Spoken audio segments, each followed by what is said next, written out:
What is up, folks? It is I, Will, once again with Exposing IWC. Today, this stream, we're talking about WrestleMania ticket sales. And do we care about WrestleMania ticket sales being down? Doesn't matter. Is it a big nothing burger? Talking about Jade Cargill's Mania opponent. Who's that going to be? And why it's not Bianca Belair. Get over that. Talking about other wrestling news and stuff like that. But first, the main topic will be Tony Khan expanding his women's division, finding talent left and right. Why? Does it make sense? Do me a favor, hit like, subscribe if you're not subscribed. Let's talk about Tony Khan. Khan man has been on a tear recently. Signed Ciampa. He's recently signed, brought in the dual contract folk from CMLL like Per Stephanie. But in Australia, during that glorified collision, because that's what it was, that Grand Slam in Australia, which was basically a collision, that's all it was. He went and he signed 3 women. Signed Cross and the Iconics. Or should I say Jessica McKay and Casey Lee. And the internet has had an interesting reaction to those 3 signings. I'll give you my thoughts. First of all, when it comes to Tony Khan expanding his roster, with women, I get kind of nervous for obvious reasons. One, be quite frankly, I don't think the man likes women wrestling that much. That's the truth. I don't think he cares that much. That's number one. Number two, which begs the question, what's the motivation behind signing these women? Some would say, duh, the obvious reason is he wants to expand the roster. He wants to add women to the tag team scene, which I guess that makes sense, but we're talking Tony Khan.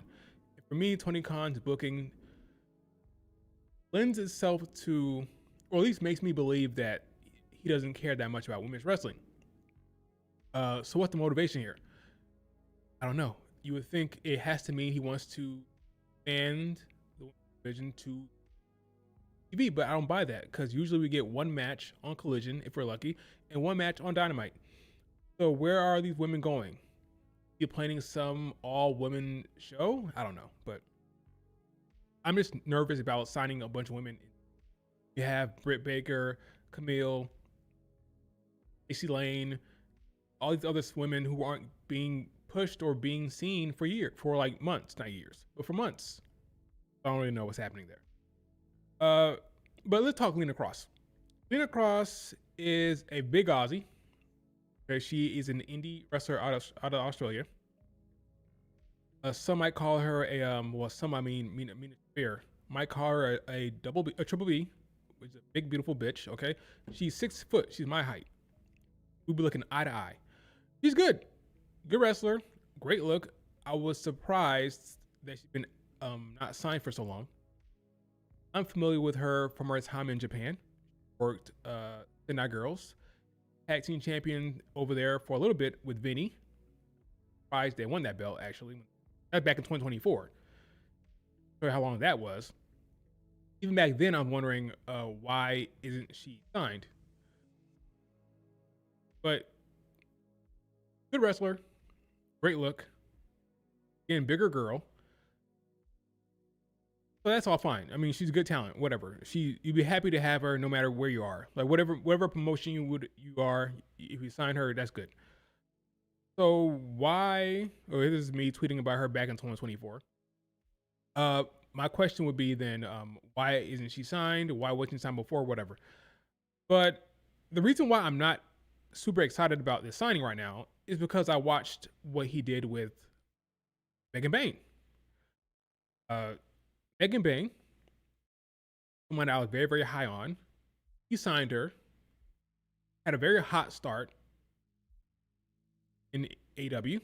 She wrestled Toni Storm, had a program with Toni Storm. She was booked very strong. And then she lost in a way that was kind of like, okay, wasn't the definitive loss. There's more you could do here. Toni Storm basically escaped with a win. Basically, what happened? She escaped with the win. I'm like, okay, they're gonna get back to this program, but no. What happened was they stuck Megan Bayne in the tag division with Penelope Ford. I don't know. Me, I don't love that tag team. It's fine. I mean, it is what it is, but that's just not my vision for Megan Bayne. I had Megan Bayne coming in there and being a big force, winning the championship, being at the top for a long time. But what happened was she got put in the tag division.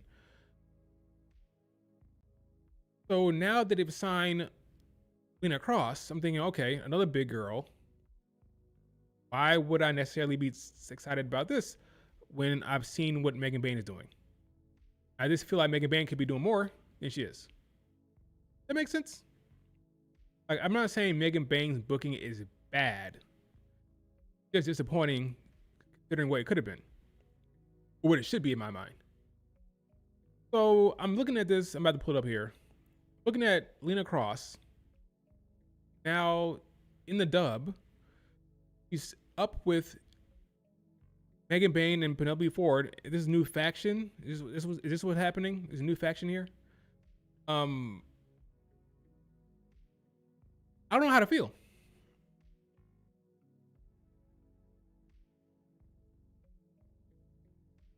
Happy for her because you're getting a paycheck. That calm money, that's good.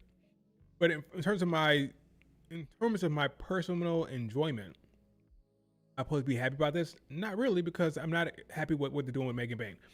Now here you see Megan Bayne holding the TBS title. Okay, so are we going to get a Megan Bayne Willow singles feud here?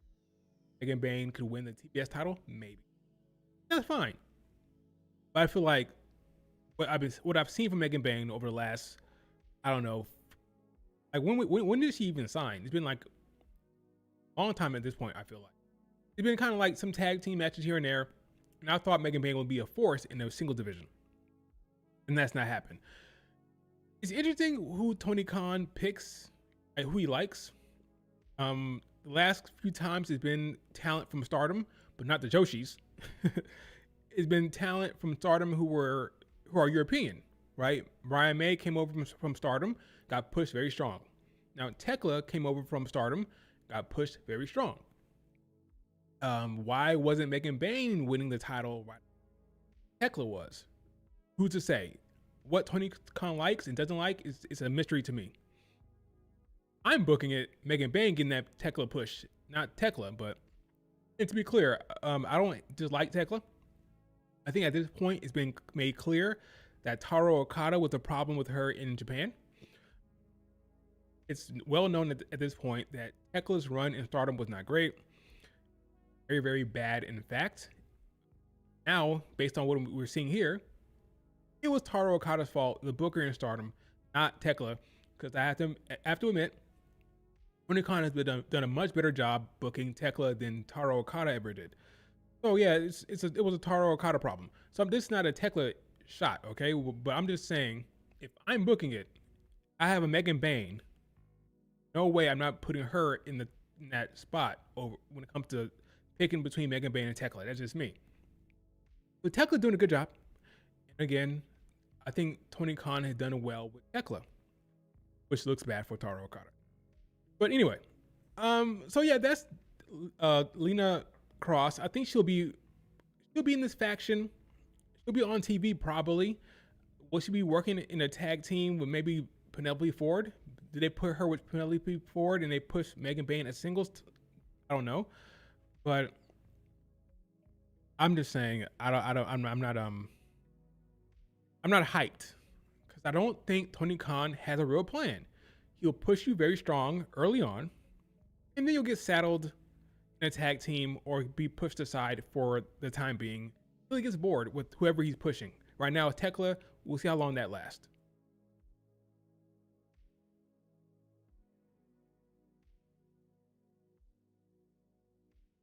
So again, Lena Cross, a good talent, bigger girl, like her. Fortunately, I just don't know what Tony Khan's going to do. probably not going to be that compelling, to be honest. Especially if this is the faction they're doing. Cross, Bane, Horde, another faction to go along with the toxic spiders, whatever the hell you're calling the Tekla squad, her faction. I don't know what it's called. I can't remember. Like the darkness. I forgot what it's called. Ignore me. I don't know. So, folks, look at the chat. You got talking Liv Morgan right now. It's crazy. The only thing that's set up for turning on Megan Bane in the future. So Megan Bane goes babyface. I see Tekla as a transitional champion. Transitioning to who? I guess I guess the idea is that Mercedes Moné wins the belt, the biggest stage. So if she's gonna win the belt, then you have to put it on a babyface like a Willow, maybe. Is that what you're saying? That's what you're getting at? Maybe. AEW fans don't seem to be happy about. I'm going to talk about the Iconics in a second. Do you think Liv Morgan Stephanie feud is the top storyline on Raw, and do you think it should event night one? So I think it's the top storyline in the women's division on Raw. Yes. So I think it should main event. It depends on how well the story gets. It probably won't, anyways. Tony Khan dropping it back to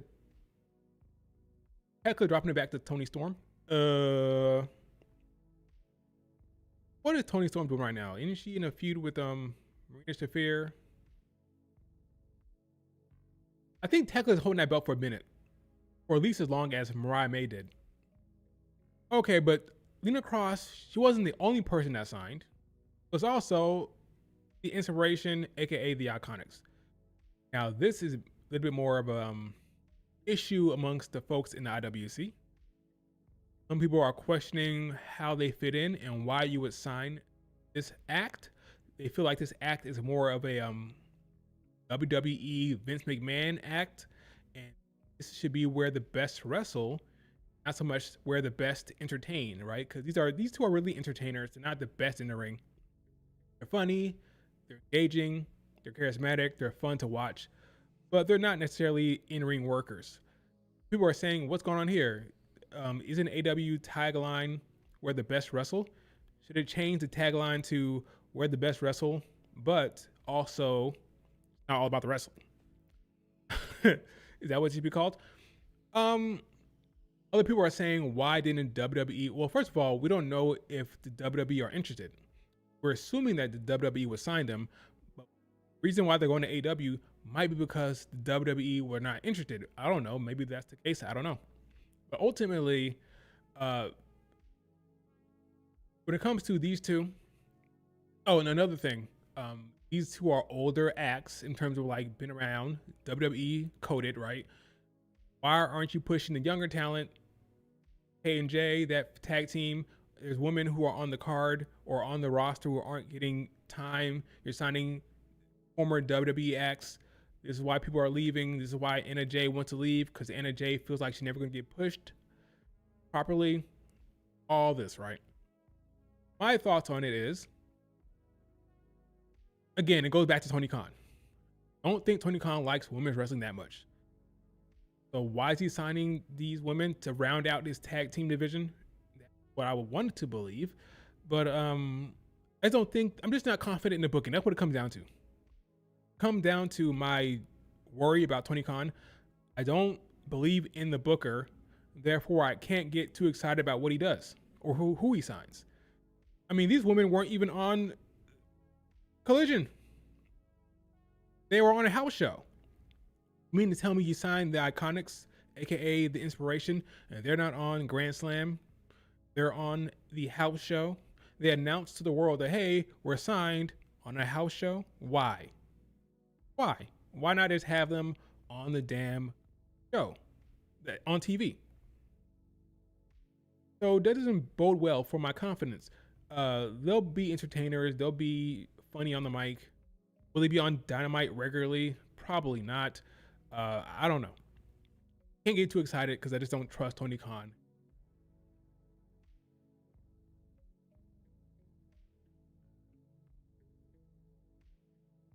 I don't know how this is going to go. They're gonna win the tag titles? Maybe. I don't know. I saw somebody say that they were underutilized. They were underutilized in TNA. I think that's ridiculous. They were on TV every week. They had the belts. They were featured on TNA. Problem was probably the paycheck. The paycheck wasn't very good, but they were on TV. Now you want to talk about WWE? That's fine. Maybe they weren't utilized well. TNA, they were champions. They were featured. They had promo segments. They had time on TNA. Question was more about the money, I'm guessing, over there. Some people say, "Oh, what about Sean Spears? What does this mean for Sean Spears?" Probably nothing. Sean Spears is working as a coach over there in the PC as well as a talent. Who's to say that it means anything? Basically, her own woman, she can go sign where she wants to sign. If Tony Khan made her a good offer, then she'd be dumb not to take it, especially if the WWE were not interested. At the end of the day, we as fans, we talk about TV time, right? We talk about TV time. We talk about if it makes sense in terms of the booking, but ultimately these are jobs, and they pay well. You want to get paid to pay some bills, maybe, and so you sign where you get a good contract. That means you hang out backstage doing nothing, like Deonna Purrazzo. That's what it means. But you're also getting money, you're getting paid, so it's not all bad. You're getting a paycheck. So yeah, I mean, at the end of the day, you gotta do what's best for you. If that means taking the check, taking the cash, you take the cash. Get your money. Who cares what we think about your TV time and your booking and if you're a jobber? Who cares? If you're in it to get paid, get your money. Like, screw anybody else. Like fuck anybody else that care about you being on TV. I'm getting paid. Good. That's good. But if I'm talking about this booking standpoint and my own personal enjoyment, I just don't trust Tony Khan. So how can I get so excited about the Iconics, aka the Inspiration? I always say both names for whatever reason. We don't know. But yes, Grand Slam was a glorified collision. Nothing happened on that show that was important and beyond Cross and Iconics showing.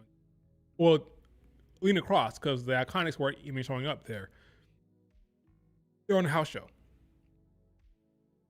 They were on the house show when they made their announcement, which is kind of crazy. But yeah, Tony Khan is making signings. What does it mean? Nothing. We'll see what he does. Lena Cross is a good talent. The Iconics goes against what we think AEW means, because they're supposed to be the alternative. So you would think they wouldn't be interested in an act like the Iconics, but who's to say? I mean, that might be all bullshit. On one hand, it's all about the wrestling, and we don't do that stuff WWE does. On the other hand, they sign talent from WWE all the time. So who's to say? You know what you're getting when it comes to Jessica McKay and Casey Lee. You know what you're getting. That is not typically what we see in AEW. That's fine. But let's not pretend that AEW is this grand alternative that, we don't do what WWE does. They do stuff over there, okay? They do the goofy stuff, they do the fun stuff, they do the comedy stuff. Okay. That's that.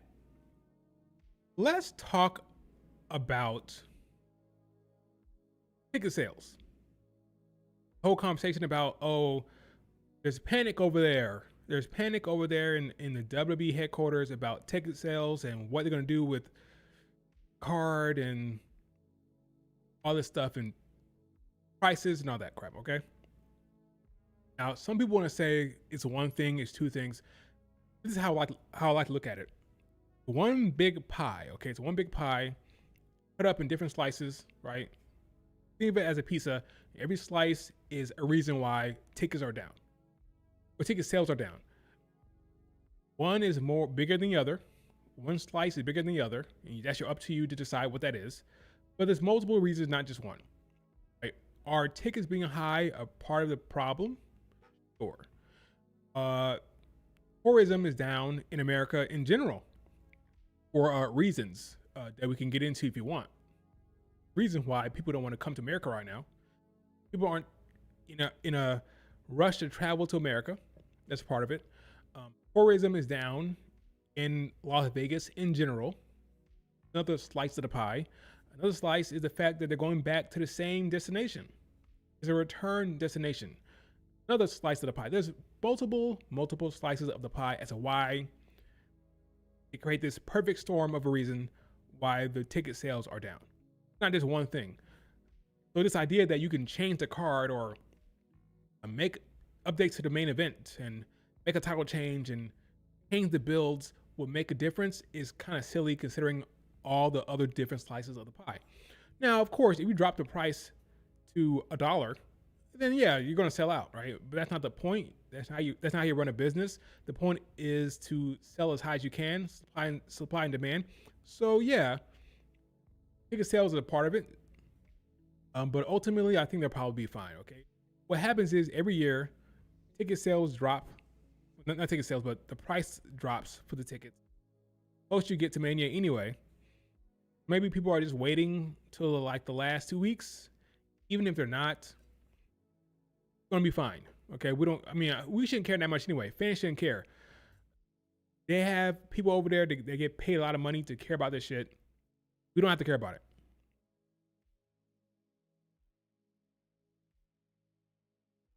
Who are we kidding? Ultimately, they're gonna sell a decent number. They'll probably lie about how many tickets they sold anyway. End of the day, when it gets time to the bell ringing for WrestleMania, they're gonna sell enough tickets for it to be fine. And it's probably just a big nothing burger. Again, there's so many things going into it. There's so many pieces of the pie as to why ticket sales are down compared to last year. It's not really worth talking about because you can't change the card because only one match announced anyway. Unless you want to bring in Stone Cold or The Rock, even that, it's not going to make a massive difference, I don't think. It is what it is. You have to wait till next year and see what happens. That's probably the better comparison what happens next year. But yeah, right now, who cares? It is what it is. They'll probably sell enough tickets ultimately. Not really worth anybody's time.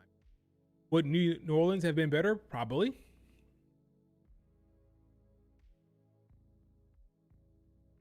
Nothing you can do about that now. Ticket sales are too high, they need to be lowered. That would help. That's a part of the reason why. But then again, they've been selling tickets, making record gates all year or over the last year with tickets being high. But again, that's part of it, but not the only reason why they're not selling. Of course, if you drop the tickets prices significantly, you sell more tickets, yeah, but that's not why it's so low right now. But not the only reason. It's part of the reason. It is part of the reason, but not the only reason. That's my only point. Not the only reason. Again, tourism is down. Travel to America is down. Big time. So all that goes into why ticket sales are. And yeah, and Vegas is expensive in general and getting more expensive. Another piece of the pie. It's like 8 or 7 pieces of the pie as to why ticket sales are down. Fixing one of them won't fix the entire issue. Especially if you're trying to make money. Point is to make money, try to make the most profit as possible. So you can't just say, oh, drop the tickets. Well, then whoever is running the business will get fired because when it comes to the numbers, you need to look good. So if you're dropping the tickets significantly, your boss can look at you and say, hey, why did we have to drop the prices so much? What happened here? And that looks bad for you. So of course, the whole idea is to make the prices as high as possible. Supply and demand. Hopefully they buy the tickets later on. That's the only hope you have. But they already reported that they're like there's gonna be discounts, stuff like that. And again, when it gets close to the date, they'll start dropping the tickets like always anyway. At the end of the day, it's probably gonna be fine. But I just think the whole conversation is overblown. Yeah, they had a meeting to talk about it, but I don't think creative has much to do with it at this point. I don't think there's anything they can do that would significantly swing ticket sales right now. If it's too expensive, it's too expensive. If people don't want to travel, they don't want to travel. If they're tired of Vegas, because Vegas is expensive, then that's nothing they can do about that. Putting The Rock or putting Stone Cold or making Rhea face Jade Cargill or putting Cody Rhodes up against whoever, it's not going to change shit. Right now, CM Punk Roman is the biggest match you can make anyway. In terms of name value, Roman CM Punk is the biggest match you can make. So what are you going to do? Nothing. Just write it out. And I hope that people start buying tickets later on. Maybe drop the tickets a little bit. Drop the prices a little bit. And that's all you can really do. It's not worth talking about, really. I just want to get that off my chest because people keep talking about it. Like, who cares? They'll sell enough tickets ultimately. Then they'll go to some other place next year. Hopefully for their sake, travel to America goes up. Because right now people don't want to travel here because they don't want to deal with what they're seeing on the news. Because right now, overseas, America looks like a shit show.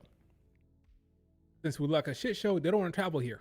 So you're not going to get that much international fans coming in to Mania. So it's a perfect storm of events. It is a perfect storm. Speaking of storm, check out that transition. Jade Cargill is champion.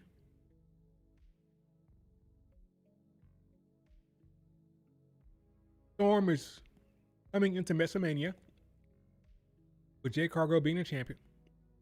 Question is, who is Jade Cargill going to face at Mania?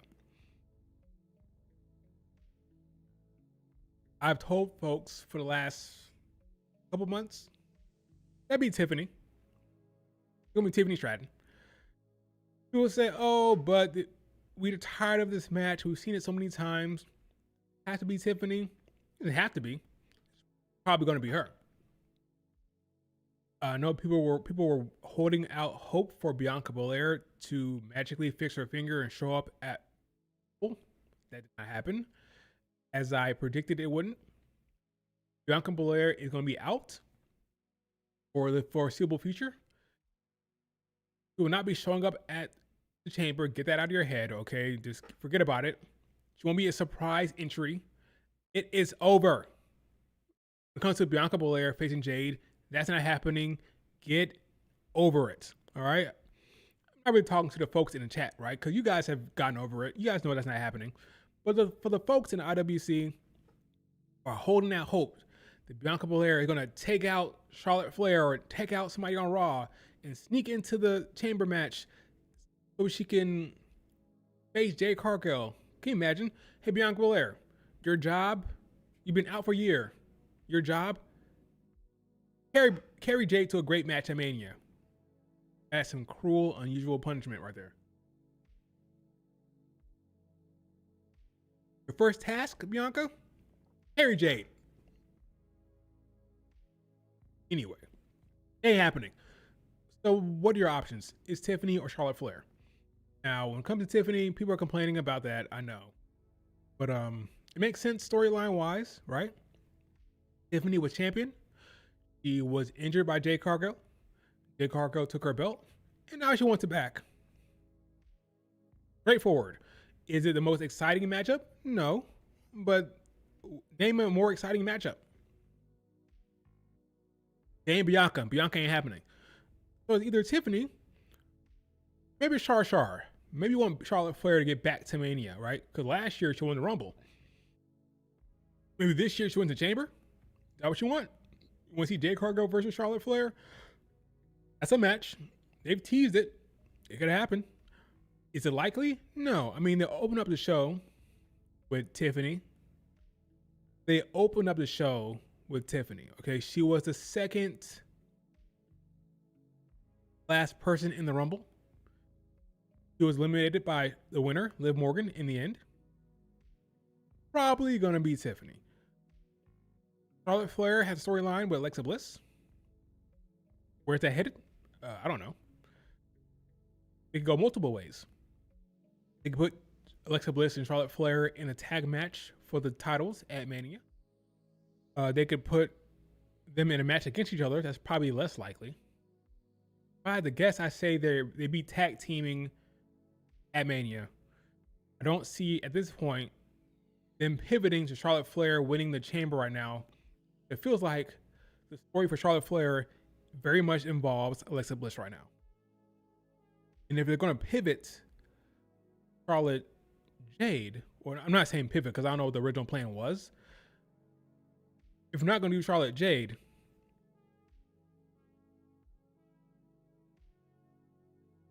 I just feel like if that was the plan, we'd be getting more Jade Charlotte stuff right now. Right now, I feel like Charlotte Flair is all about Alexa Bliss. That's probably where her storyline lies. So Tiffany, most likely, Charlotte is an option, or they could break glass and say, "Bring on Rhea Ripley. Come on, Rhea. Come on, Rhea. You're popular. You're the top babyface. We love you.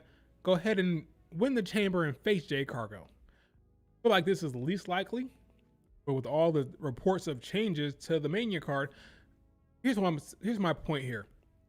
I don't think putting Rhea Ripley against Jade Cargill is going to sell a ticket. Like, I don't know why you're doing that. The idea is we're going to put Rhea Ripley in the top match, the world title match, sell tickets. I don't buy that. I just don't buy it. That's not the match that was going to, I'm going to go buy a ticket. I wasn't going to, but now I will because Rhea Ripley's facing Jade Cargill. Nah. Rhea Bianca? Maybe, but I don't think that would be a big driver right now, okay? It would be a dumb decision to make this. Now, if this is the original plan, then fine. If it's a great storyline, then fine. But if this is the plan because you're worried about ticket sales, that's stupid. Jade Cargill versus Rhea Ripley ain't moving tickets. Not a ticket mover. But it's an option. It is an option. They're teasing it a little bit here. So that's to put it in your head that, Rhea Ripley can win the chamber. And that's the best thing to do. It's best to have multiple women in the chamber that you think can win. Therefore, it's not so predictable, right? Oh, Rhea Ripley can win. Oh, Charlotte Flair can win. Oh, Tiffany can win, right? That's how you want it. But I doubt this happens. If anything, Riho, and you see her little Riho shirt there that Io Sky's wearing, Riho is more popular than anything else in the women's division. They're hot. They're selling merch like crazy. People want to see them together. If anything, splitting them up would be bad for it in terms of fan engagement, right? You want to keep Rhea Ripley and Io together for right now anyway. I don't love this idea. My guess, if you put a gun to my head, is Tiffy time. But maybe I'm wrong. What say you? Rhea and Io need to lose those tag titles so they could have their own storyline. Do you want to pivot to Rhea versus Io? Don't you scroll down.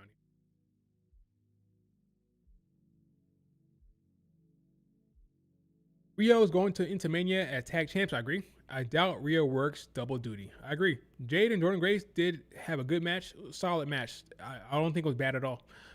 There's a chance Rhea Ripley gets kayfabe hurt in a tornado tag match against Nia and Lash, losing a hurt spot. And who takes it? Nia?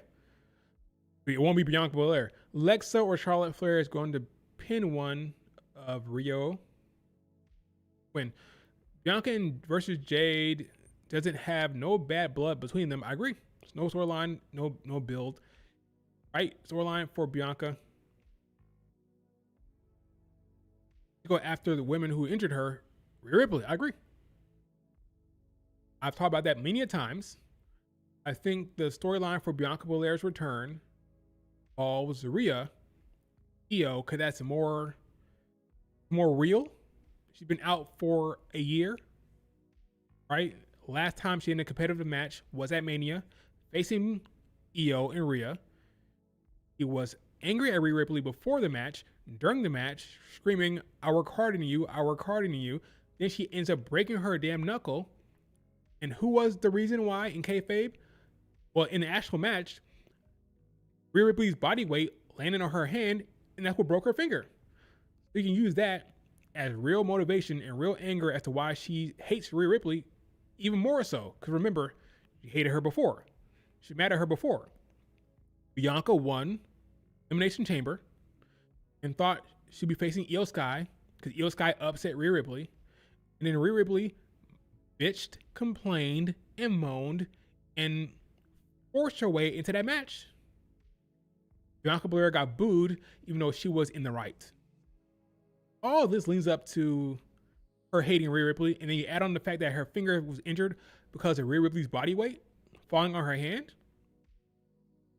You're gonna come back and go after Jade Cargill? No.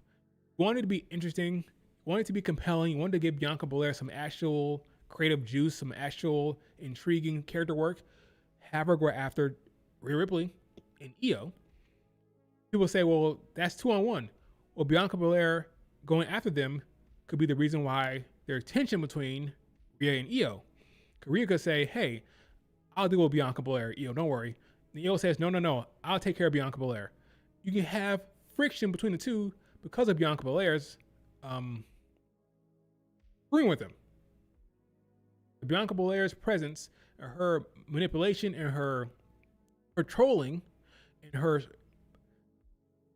her attacks on them will cause the friction between Rhea Ripley and Io, because both of them will have different thoughts on how they should go about dealing with Bianca Belair. Bianca Belair could take out one of them. Other one tries to avenge the other one. There's so many ways you can go. Okay, that's the division for Bianca Belair, not Jade Cargill. It's Rhea Ripley and Io Sky. I mean, full circle from last year. Full circle. I thought Triple H likes that.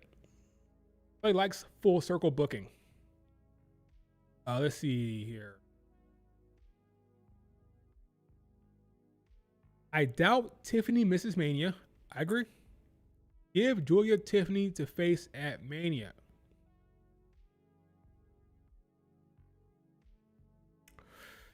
I just feel like Tiffany's not in the mid card right now. I'd love to see Tiffany Julia, but I don't think so. I think Tiffany is squarely in their top of the card booking right now. Jade does better with powerhouses. Sure. I don't think it's necessarily about tickets. I think they expected Bianca to be back. That's a fair speculation. We don't know for sure, but that makes sense. Charlotte's tied up with Alexa, and Rhea Ripley has interacted more with Jade Cargill. Charlotte Flair, sure. Rhea Ripley and Io need to lose, though. Oh, yeah, I read that one already.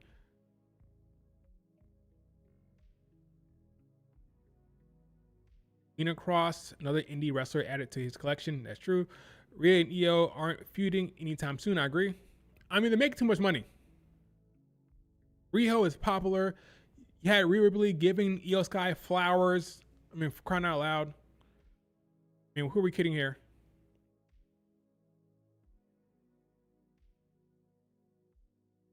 They're selling merch like crazy. Ain't happening. All right. Ain't happening.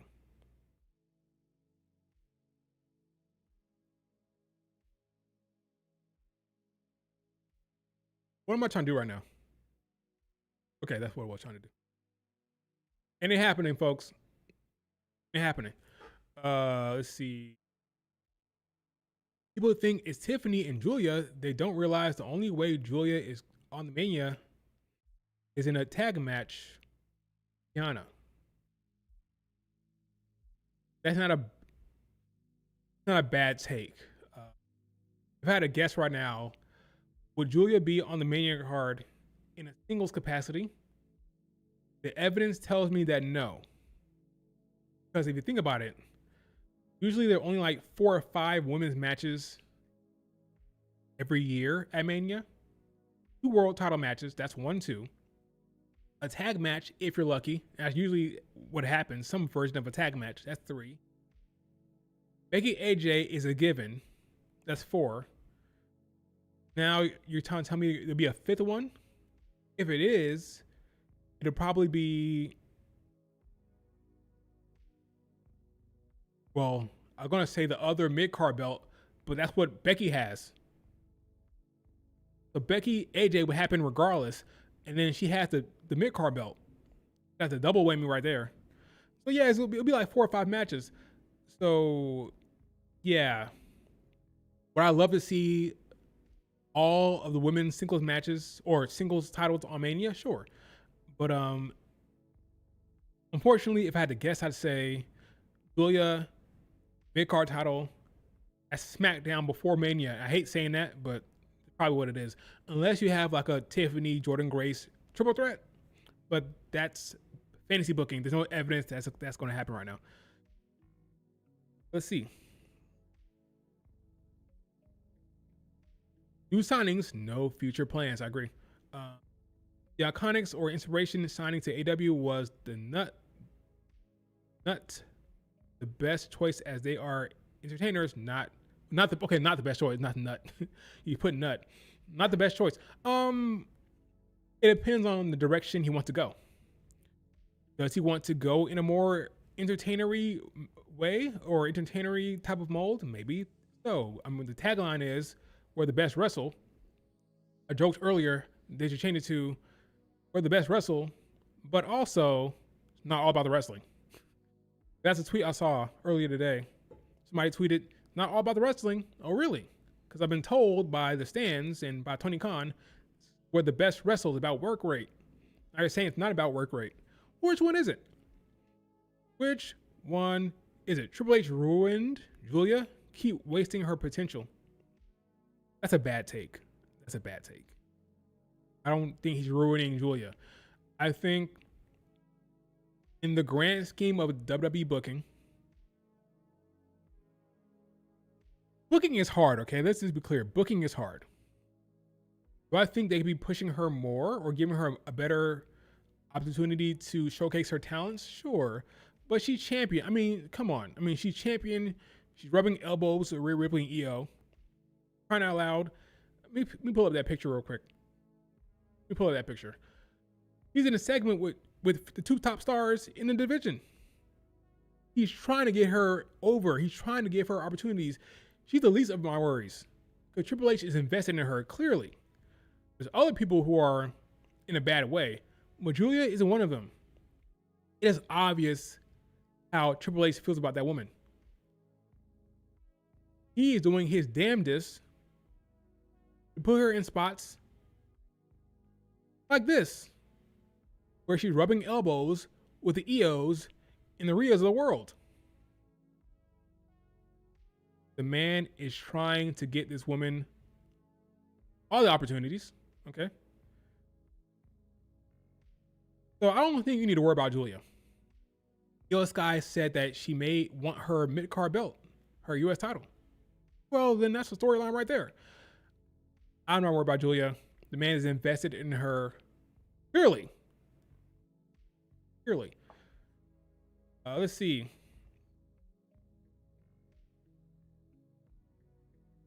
Women's Tag Championship at Mania being a TLC. That's an option considering what we saw on SmackDown, where tables were involved. Some cool spots, by the way, where Io Sky sent Nia Jax through the ropes or off their apron with that crossbody into the table. So I could definitely see a TLC match at Mania between maybe Io, Rhea, Lash, Nia, maybe Charlotte and Alexa in that match. Maybe Bayley and Lyra could get in there.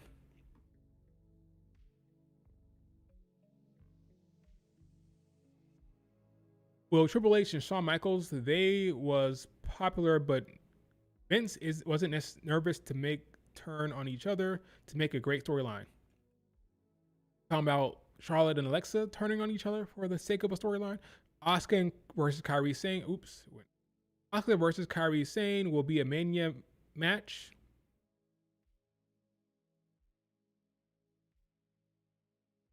That is wishful thinking.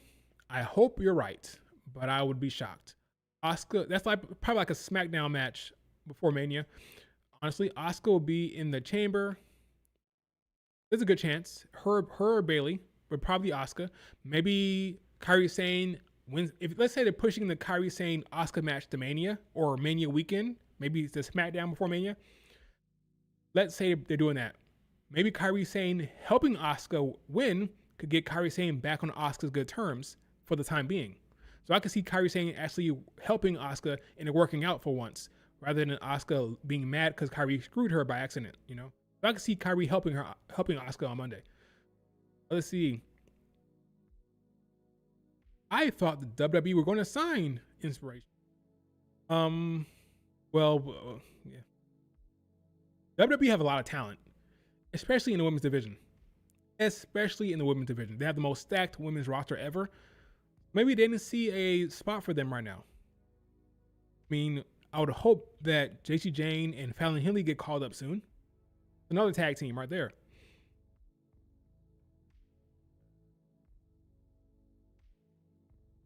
Okay, let me see. Right, I don't think Nia and Lash has had one good tag match. That's not true. I thought the last match it just had was good. The one with the on this past SmackDown. Let's see. Big what if Julia called up to Raw and Stephanie to SmackDown.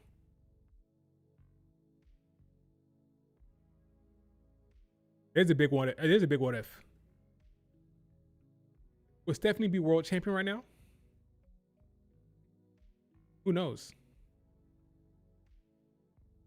Lash does not need Nia, I agree, but I don't mind the group ring right now. Kairi and Asuka will be in the ladder match. TLC match. I can see that. There's a lot of teams though. A lot of teams right now. Like would be like a 4-team match maybe. Maybe Kairi turns on Asuka in the ladder match. Maybe, dude, when Asuka debuted on NXT, she was unstoppable in the NXT run. Julia should be built the same. That's kind of the vibe I was getting from the Joshi stands when Julia first came. This became a whole thing. I got a lot of people mad at me. A lot of people blocked me on Twitter, which is kind of weird, and that's weirdo behavior. There's a lot of weirdos online when it comes to Joshi stands. I suggested that Julia should lose to Roxanne via a Jade screw job, and that's exactly what happened. But before that time, before the match, people were mad at me and they're blocking me on Twitter because I said that. Like, you guys calm down. Like, it's not that serious. We're talking booking, fantasy booking right now. Like, why are you mad because I said that Roxanne might win? People thought Julia was going to get a Asuka type run where she's unstoppable. That's not necessary. I just don't think it's necessary. I don't think you have to do that with everybody that comes over from Japan. I just don't think so. Let Asuka thing be its thing. Let her have her run, be special. Not every Joshi has to be booked the same as Asuka. I don't think so. Maybe I'm wrong. Maybe I'm wrong. I don't think so. The question is, who's going to save Kairi Sane from Asuka? Kairi has to save herself.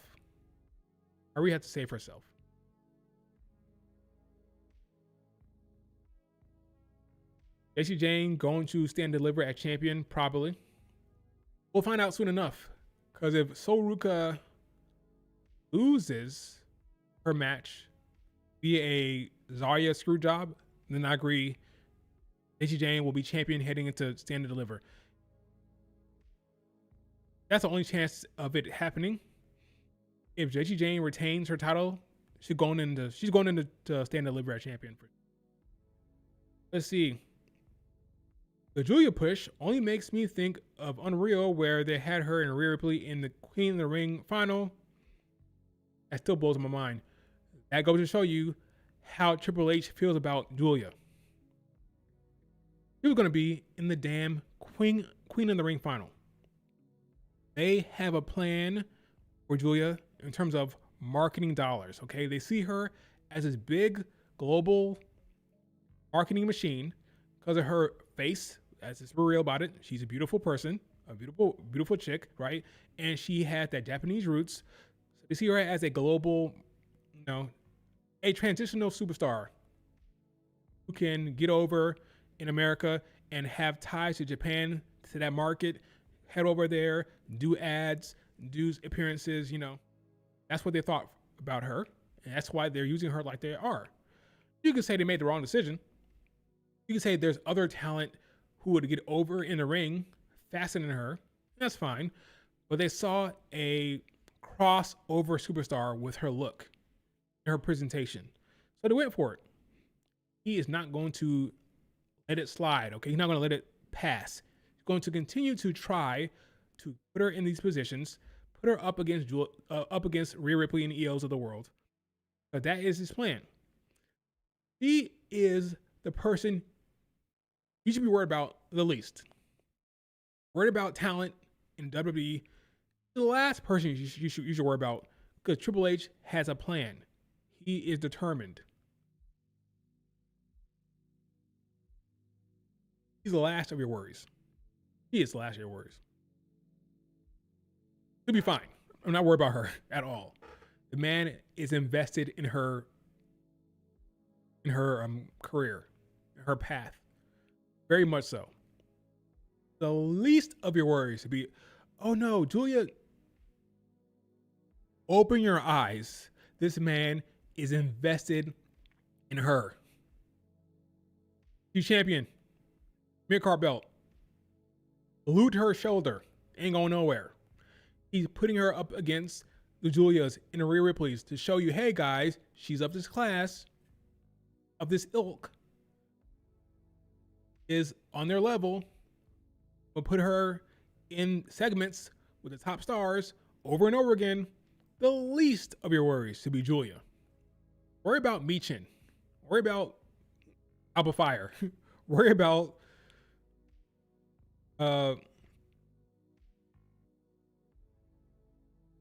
Canceray. Worry about Ivy Nile. That's who you should be worried about.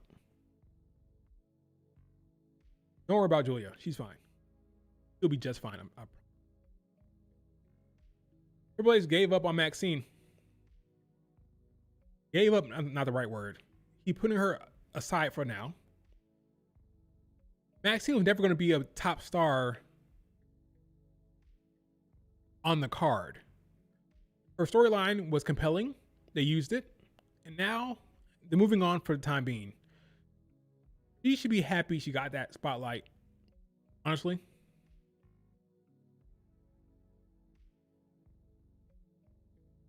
They need to make a Japanese Bloodline Saga storyline with Asuka, Kairi, Sane, Sky, and Julia. That'd be funny. Not sure how fluent she is in Italian, but I'm surprised they haven't pushed her. I'm not sure how fluent she is, by the way. That's a good question.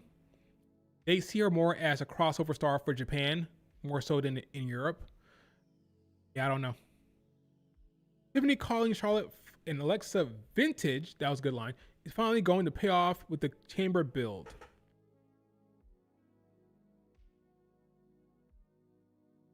Speaking of a chamber, let's transition to chamber, okay? So we had 2 chamber matches.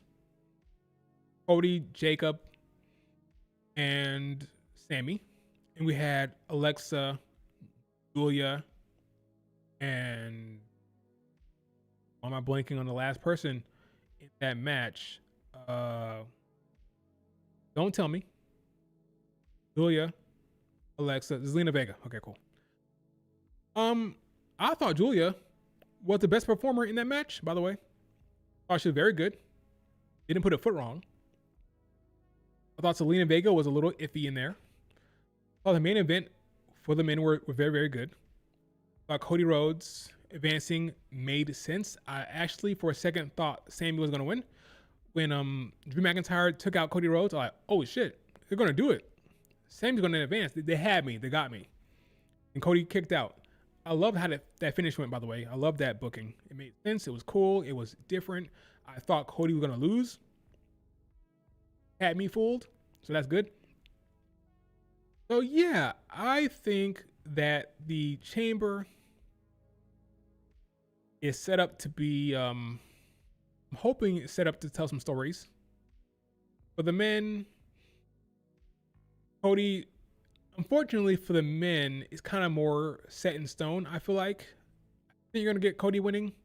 I think you're going to get Cody versus Drew McIntyre. And if anybody else wins for the men, I'd be surprised. Right now, got Randy in there. Got Cody. Got someone else who I'm blanking on. Who's in the chamber right now? In WWE Elimination Chamber.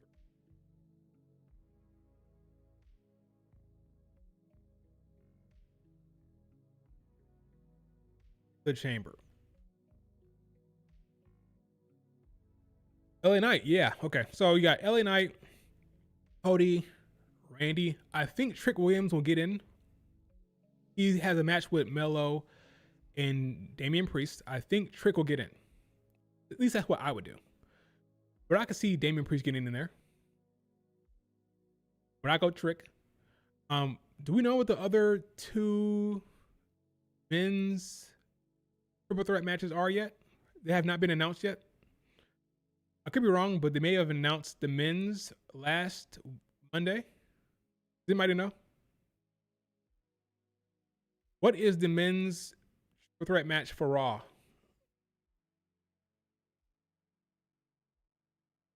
Dom, Javon, Gunther. Thank you. Gunther gets in. Gunther gets in. So, Randy, LA Knight, Cody, Gunther, Trick Williams, I would do. And then maybe Oba Femi? Maybe Oba? That'd be cool. I can't think of anybody else. Jay and Jimmy are in the tag division.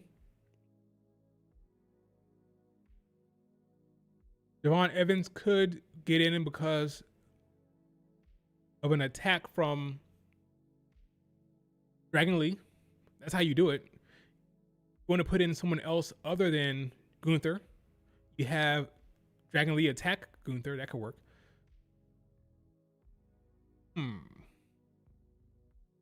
That'd be cool to see Javon Evans in the chamber. It won't be Dom. It'd be cool to see Javon Evans in there. But ultimately, there's not much intrigue because I think Cody advances. Now, what are the story possibilities here? Right now, LA Knight is in a feud with the Vision. Could the Vision get involved right now? Sure. Could. When it comes to LA Knight, sure. Right now, Randy Orton is getting talked to from getting a talking to from Aleister Black, because Aleister Black, I believe, is trying to turn him heel. That's a possibility. Who attacked Jacob Fatu? I don't know. That won't play out here because Jacob Fatu is not in the match. I'm thinking about storylines. I'm thinking about threads. And right now it's really just Cody winning to face Drew McIntyre. Because I don't see... Maybe we get a heel turn moment from Randy Orton. Teasing it. So that could happen. LA Knight was the Vision. There's no Vision member in the match. Could have him in the match, though.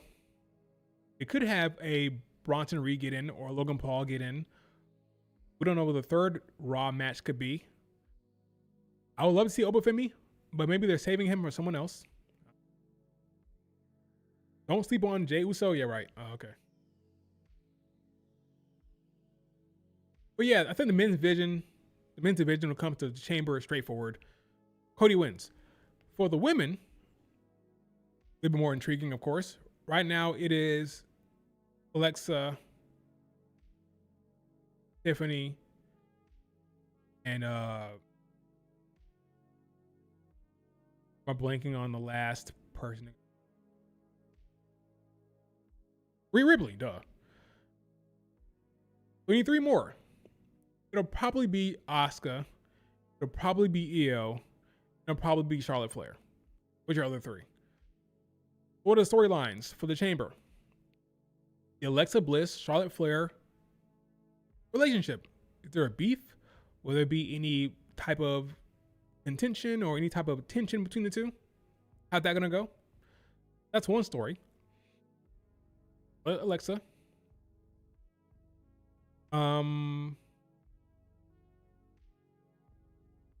Rhea Io, I guess. What will that dynamic be? They fight each other? Will there be any type of physicality between the two? That lead to something down the line? Maybe. A lot of tag teams in the women's division right now. Chamber, a lot of tag teams. So the natural question is, can they coexist in a way that will not ruin their tag team and the dynamic, right? Charlotte, Alexa, Rhea, Io. Asuka's kind of just there right now. Her story is what Kyrie's saying. Will Kyrie try to get involved somehow? Story beat that could happen.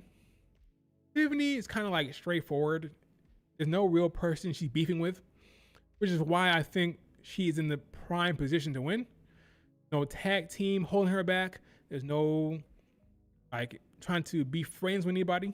She's just going there, win the match, move on to Jade. No other baggage with Tiffany. But yeah. Asuka gets in, Io gets in, Charlotte gets in, and Tiffany probably wins. Tiffany probably wins.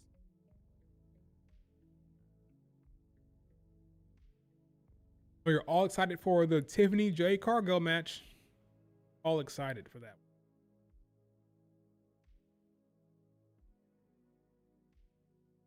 I'd be match of the night, if you ask me.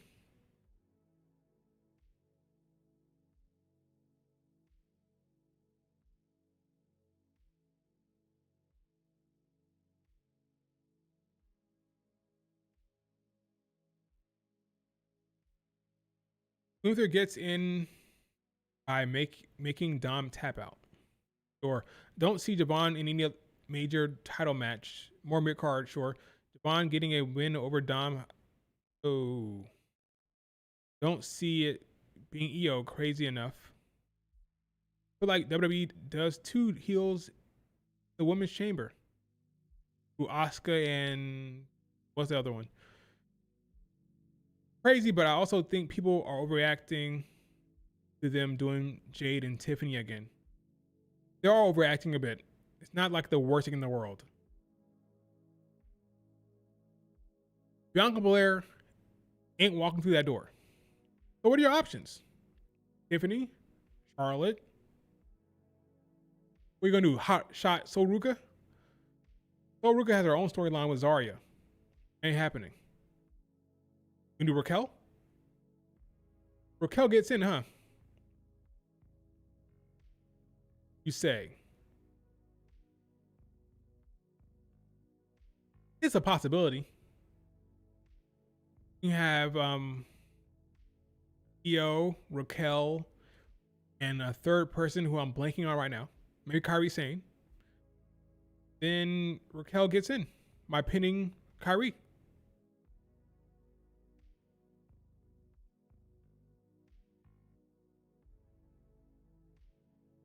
That might be better for storytelling dynamic. But from a fan perspective, you probably want Io in there. I don't know. I don't mind a Raquel getting in. If it ain't Bianca, I'm not eating. Well, it's not Bianca, so. That's funny. That's funny, though. Is Bianca Belair the only match for Jade Cargill would have the IWC happy? That's the only match they could do? That's kind of crazy. It goes to show you the status of Jade Cargill in the mind's eye of the fan, that Bianca Belair is the only match that can get you excited. What if I said Rhea Ripley wins the chamber? What do we do? Rhea Ripley, Jade Cargill. How about that? Would that change your mind? That's funny.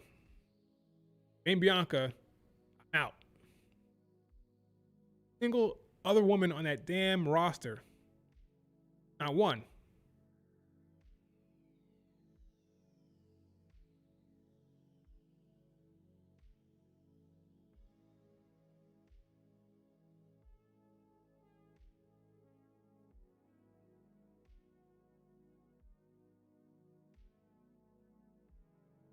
They want Charlotte and Bianca Belair to carry Jade.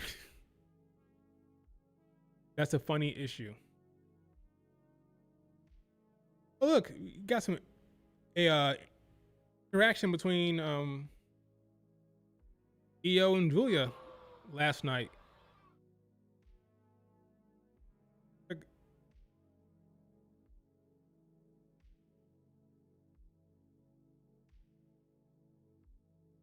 She's wearing her Marigold gear. She wore that gear her first match in NXT, I think. I like that gear. It's cool. But you see what's happening here, right? You see what's happening here. They're putting Julia in the same ring with the EOs and the Rhea Ripleys, rub elbows to get her over. So that's why I say when folks say, "Oh, what's happening with Julia?" They are on a mission. She's the least of your worries. More about Julia. She's fine. I'm telling you, she's fine. They are determined. He is in a good spot. She's in a really good spot.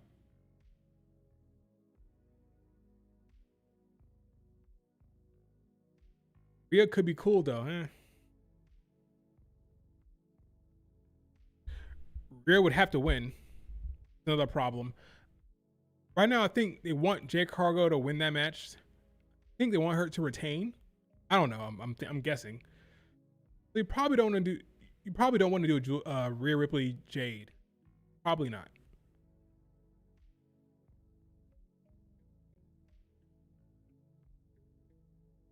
Julia got booed out of the building. Good.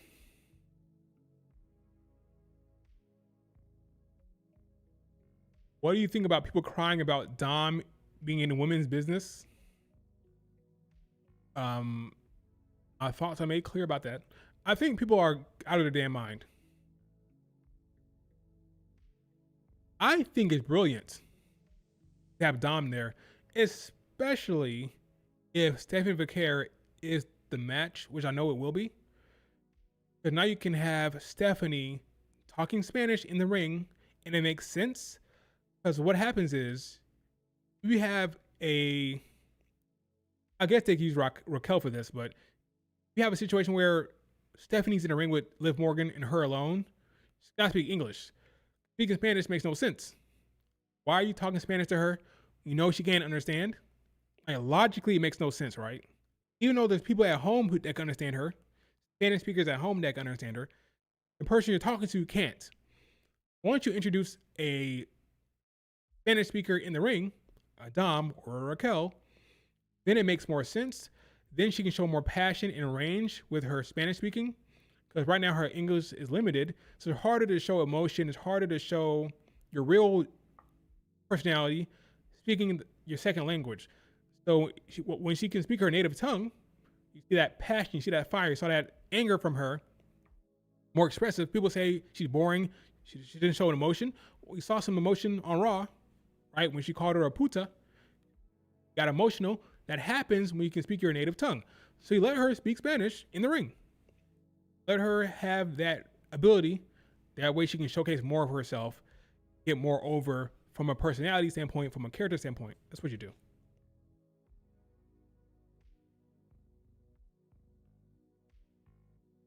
I see Raquel, Charlotte, and Jade and Liv, Stephanie, Alexa at Mania. I mean, a tag match? Let's see. Raquel, Charlotte, Jade, Stephanie, Alexa. We mean at Mania in a match? That match ain't happening. Liv is facing. Am I understanding your matches correctly? I see Raquel, Charlotte, and Jade. Stephanie, Alexa. Oh, you mean for the women? So basically saying there's no other women in a match. You get Becky, AJ. I think Charlotte and Jade was the Mania match, but they backed off from the teases. They were teasing that pretty heavily. They really were.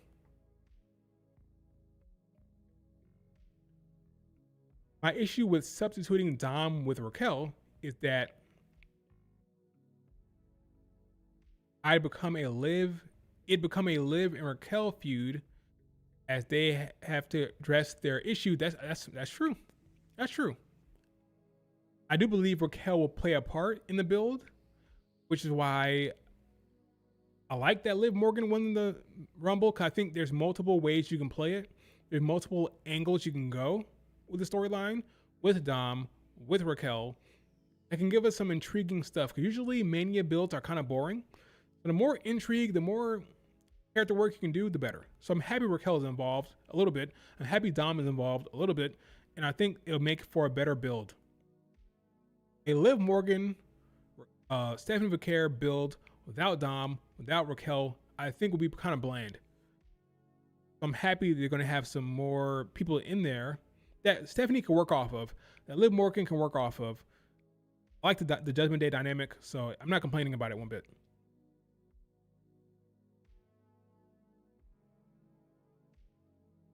Roxanne is injured right now, but I think she'll play a part with Liv Morgan as well.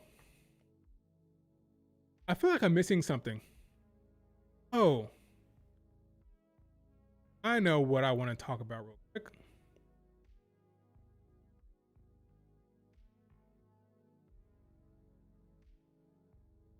Besides that Daddy dropping the belt, that's kind of sad. It's only sad because of her interview she gave, where she talked about how she felt like she wasn't connecting with the fans, and a lot of it was kind of critical of the booking. If you read between the lines, like, if you're really paying attention, you're really complaining about the way her storyline was handled, how quickly she won the belt, and not be able to find herself and not knowing her character. And she had to have known that her reign was about to end, and it did end last week. But that's not really it. It's more about TNA, what's happening with TNA. So if you don't know, we have a new women's world champion in TNA. That is no one other than Ariana Grace. Ariana Grace is the new champ. And this got people talking. Mostly people were saying, what the hell is TNA doing? But then you had some other foolishness. People saying that, oh, this is WWE's doing. I've said this time and time again.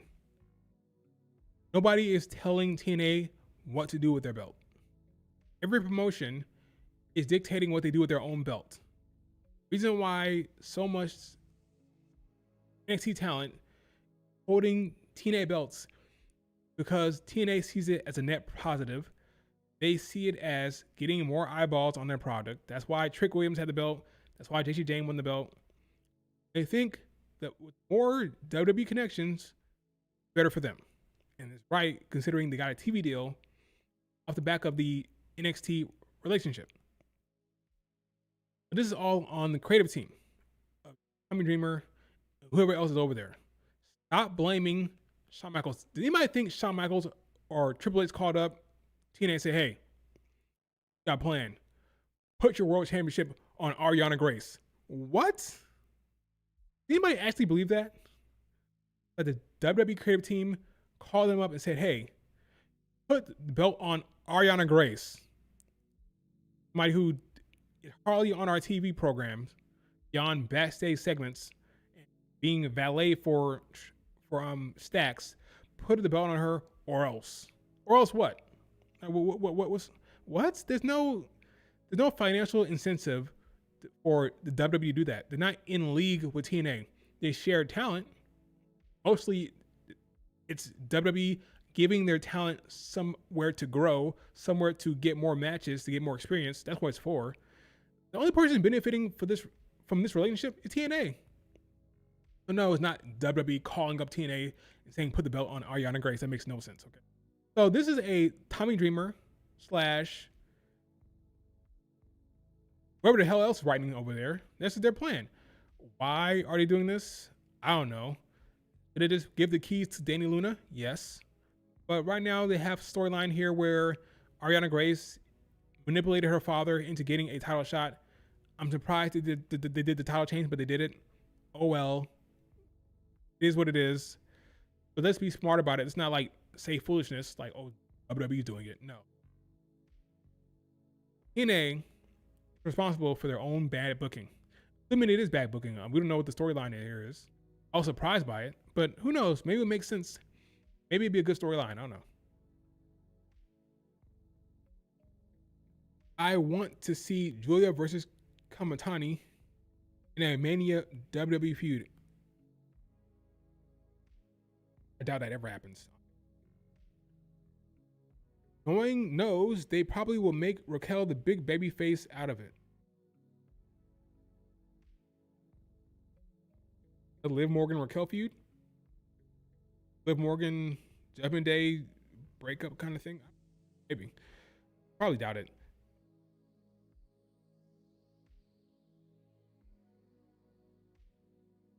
My voice is fading. Is it? Testing 1, 2, 3. Maybe you're just high. Ask the rest of the people in the chat. All right, any more questions about wrestling of any kind? Let me know. But yeah, Julia Kamatani ain't happening anytime soon. Probably ever. Because Saya Kamatani doesn't strike me as somebody who's gonna leave. And at all, ever. What's up, Eggplant? The only way you see Kamatani versus Julia match is if they meet at Marigold in their 40s.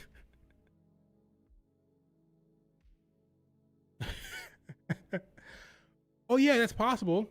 Down the road, right? Once they both kind of retire, and both come out of retirement for like one match. In their 40s? Yes, that's possible. Won't be Stardom. It'll be like a Marigold match or like a freelancer match somewhere, be on like a no, there'd be a lot of like indie shows over there, like a lot of random shows over there. But yeah, it's not gonna be a Stardom, and it ain't gonna be in WWE, I don't think.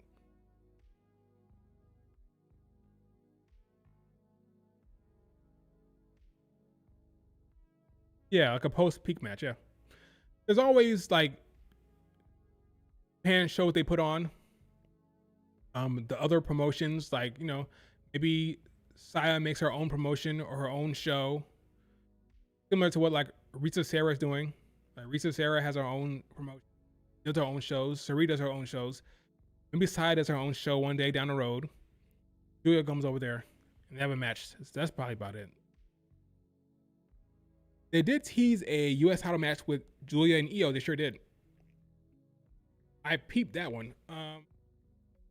Was that just tease, or can it actually happen?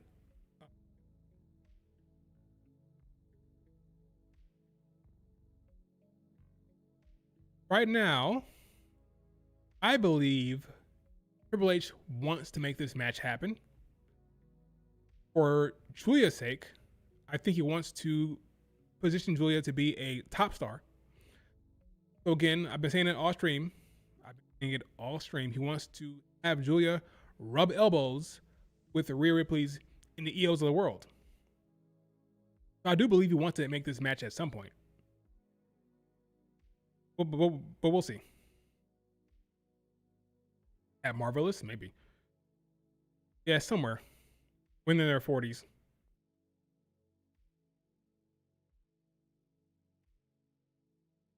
Did the WWE ruin Asuka's heel turn run?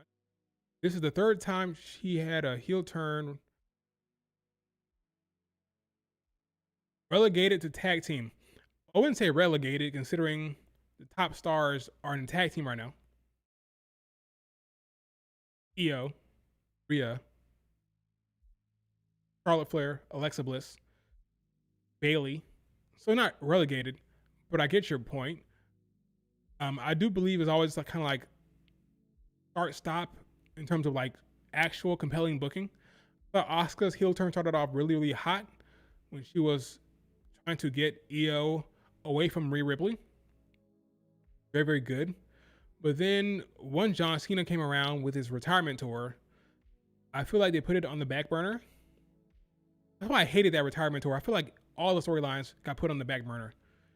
It might be controversial, but I don't love the whole retirement storyline with Cena. Is what it is. Once that happened, I think Asuka got put on the back burner, and that was kind of a wrap. They may come back to it, but we'll see what happens on Raw. Asuka will be wrestling. We'll see what happens with her and Kairi Sane.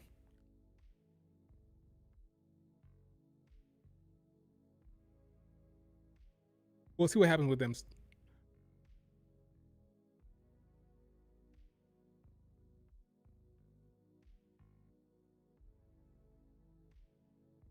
The Kabuki Warriors winning the tag belts was a mistake looking back on it.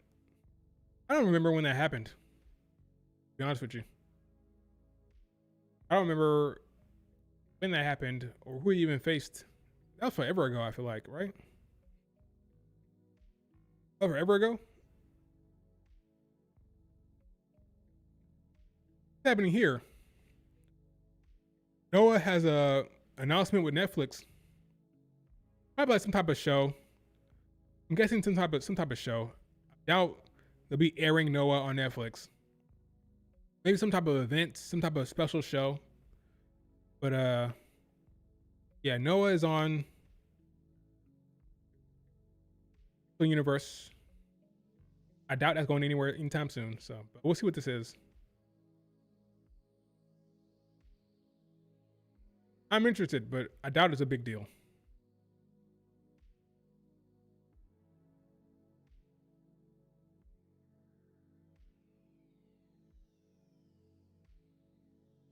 And right now, I never know how to pronounce that word. Mbema? Mbeba? I have no idea how to pronounce that. I never pronounced that word in my life. Whatever the streaming service WWE is on in Japan, they have a collaboration with Netflix, maybe? Abema. I have no idea how to pronounce that. They won the belts and then became the biggest losers on the roster. Not the biggest losers. Not the biggest losers. At this point, folks have to accept the fact that Asuka and Kairi will never be booked super strong at this point in their careers. That sucks to hear. Asuka and Kairi Sane are not going to be at the top of the division ever again, probably. They can win the tag belts. They can win the mid-card belts. World titles are out of the picture at this point.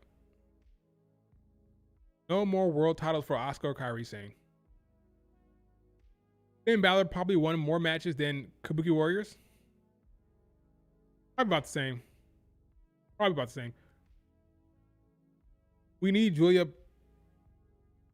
We need a pair.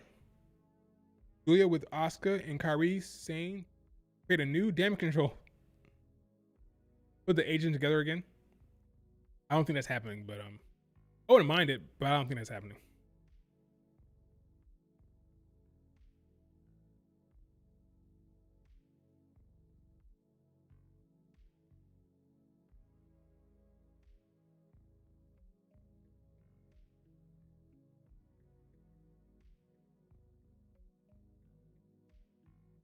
I wonder who Deji Dane loses the belt to. Deji Dane beats Soruka.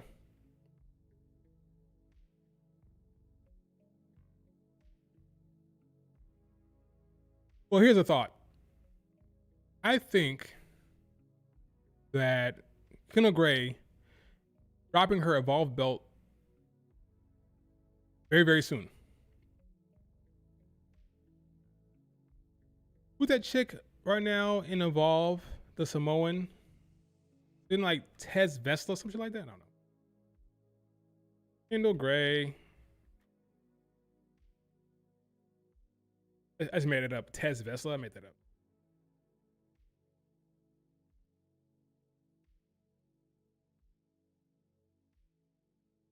PJ Vesla. Tez Vesla. Is that like a Star Wars character? I don't know. Tez Vesla. Made that up. Completely made that up.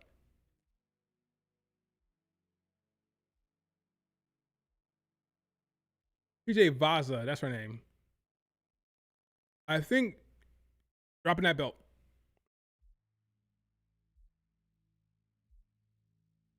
I think it's over. Her reign is over. And then you can go full on NXT run. But then you have her beat Issy Jane. If not her, I mean, I guess we can wait and see what they do with the Blake Monroe, Jada Parker feud. It's Jake Monroe. If Jada Parker beats Blake Monroe, maybe she's in position to be the top babyface, and then she challenged Issy Jane.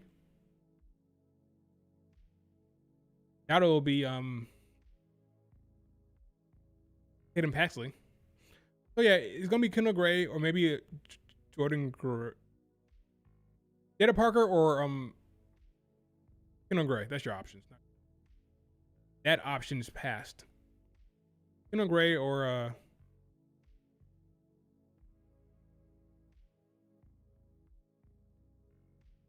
Jada Parker. Those are options. I think Fallon Henley's getting called up with Issy Jane whenever that happens. For their sake, I hope it happens soon. Because if not, they're probably going to get cut. If they miss the next round of call-ups, it's over for Issy Jane, Fallon Henley, which would be a mistake. So call them up, put them with Kiana James, new Fatal Influence on the main roster right there. Kiana led Fatal Influence, Issy Jane, Fallon Henley. It's a strong faction. All can go, all look good. That'd be a very, very strong faction right there. What I would do.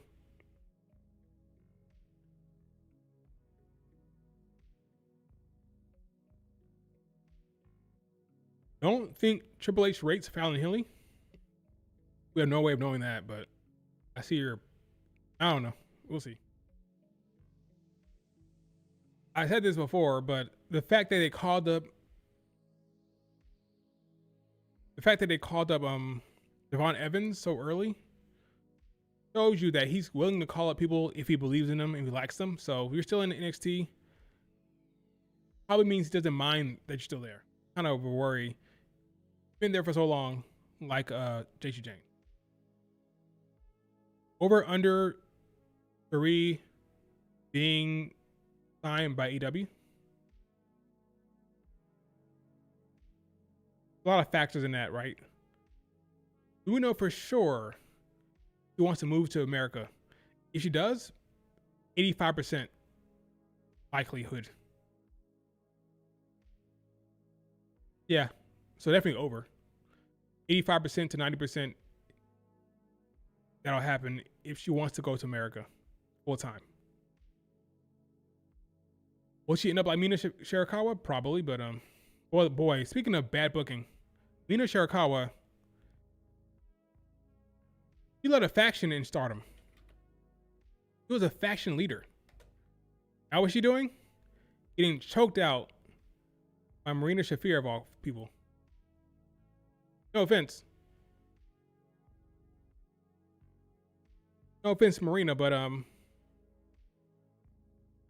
this is what's happening to Mina right now.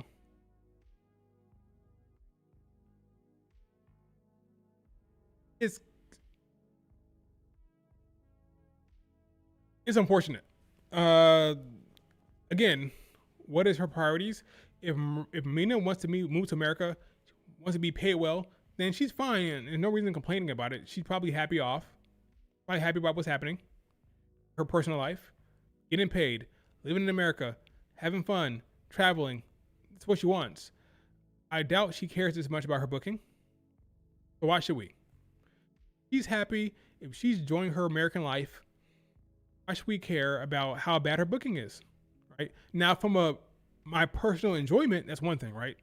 But from her, I don't feel bad for her because I think she's fine where she is. I think she's fine with her booking. I don't know.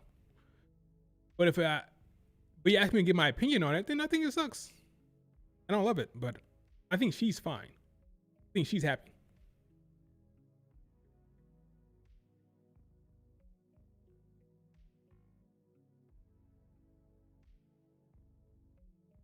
Cut Yuta's hair. I didn't see that. Oh, that was on Collision?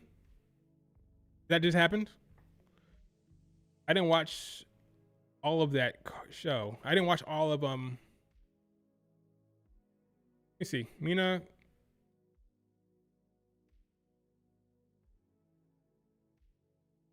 Oh, she did. Okay, I see it now. It was at Grand Slam. Okay, yeah, I didn't watch all of that. Good for her. These have look at Marina ship. Look at Marina down there holding his hand, all mad. So there's some payoff there. Cool. Come full circle. Great. If you're happy about that, if you're excited for that type of booking, if you're enjoying that storyline, then great.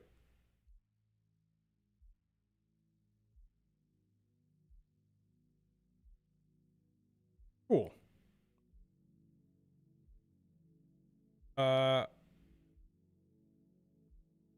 I would still want her to get better booking from an in-ring standpoint, but at least she's doing stuff. Okay, she's having a blast, I'm sure.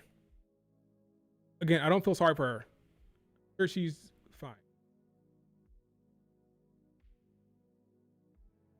I think she's fine with her booking. So,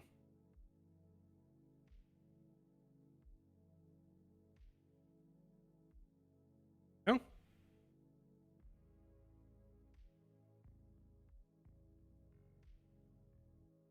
yeah, agreed. She's having a good old time. Now, if you're a fan of hers, you want better for her, then I understand that as well. But I think she's fine. She should be mad at Tony Storm for letting that happen. In kayfabe, yeah, she should be. Right now, she's just hanging around. I doubt there'll be any championship matches in her future. Anytime soon, at least. Not. I don't think Tony Khan rates the Joshis that much in ring. That's his favorite wrestlers are Starlight Kid and Azumi. I don't buy that one bit. I think that's all bullshit. I don't buy it at all.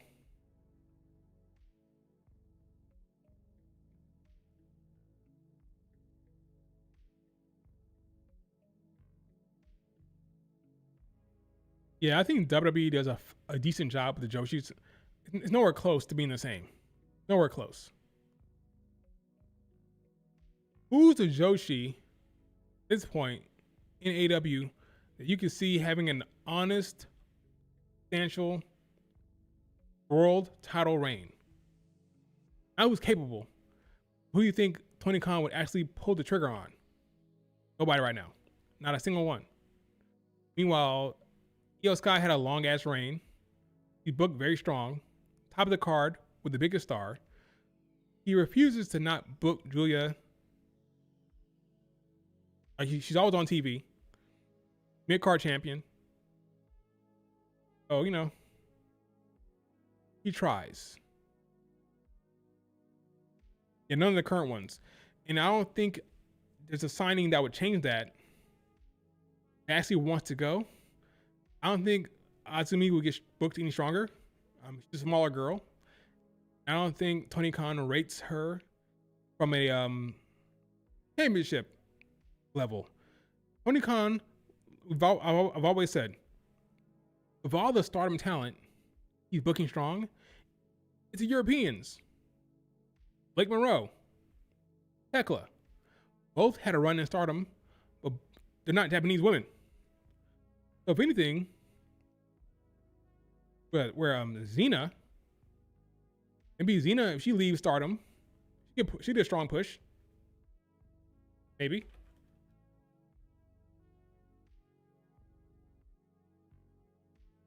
Not European, but you get what I'm saying. She's Caucasian. So, I mean, that's your best bet. Evidence tells us that didn't love the Joshis. So if I'm Xena, I would make the jump. If I wanted to go to America.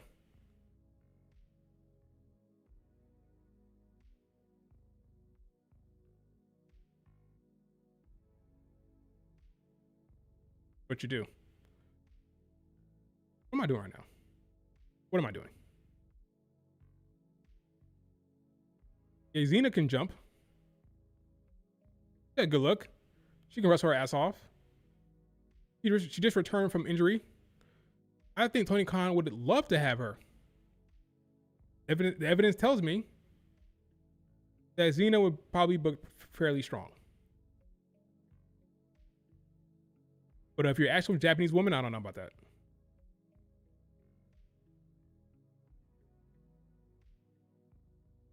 But that's something to think about. You're her, right? Something to think about.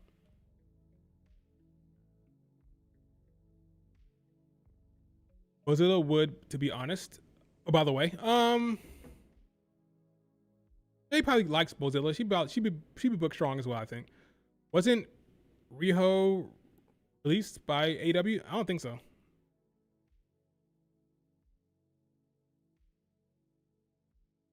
I think she's still there, right? I don't know. I have no clue what's happening with her. Jordan Grace versus Jade versus Raquel was good. Jordan Grace versus Jade versus Raquel was. When did that match happen? Am I crazy? Jordan Grace can flip a gap if need to in the main event, like Rhea Ripley, Jade, Grace instead of Tiffany. Jordan Grace had a triple threat with Jade and Raquel. Am I going crazy right now? Liv Pops are getting bigger, by the way. It is. Liv is popular. She's very popular. She's a heel, which goes to show it doesn't matter. Long as you're entertaining, long as you got, long as you got some momentum, you'll be fine. In roster.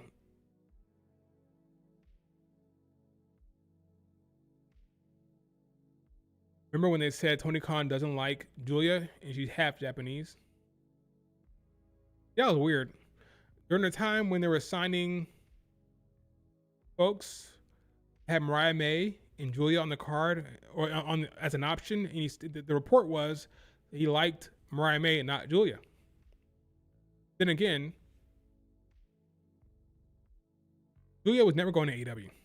That was never happening. So tried to caught wind that she wasn't interested. She was never going to AEW. It was WWE or Marigold. That was the only options for her.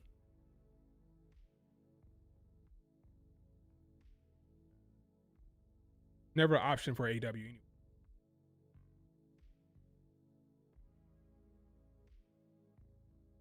Let's laugh at some Joshi stands real quick. Let's see.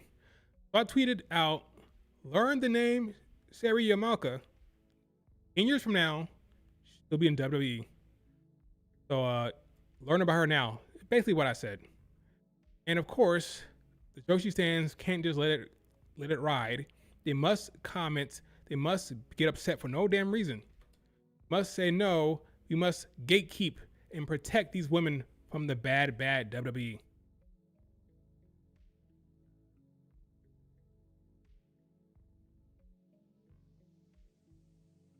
Lucky by God, won't see WWE in 10 years. Okay.